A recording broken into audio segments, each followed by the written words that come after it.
Mga idol, maggisa naman tayo ng ating lulutuing tawgi. Ito ang tukwa.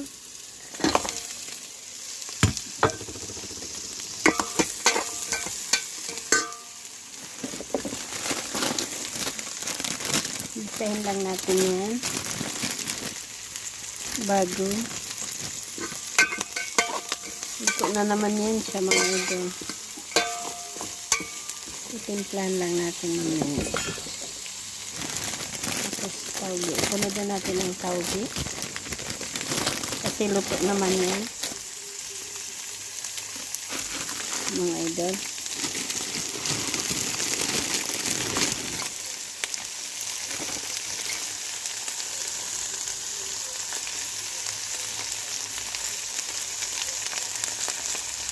Ano kutsara ko?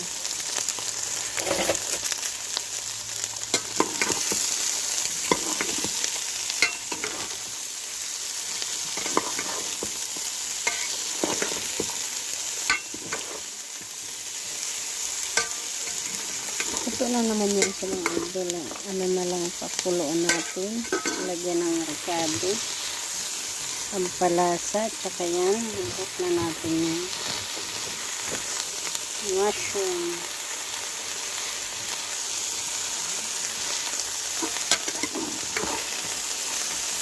Hintayin natin siya maluto. Lagyan natin ng pampalasa mamaya. Okay mga idol, thank you for watching. Bye!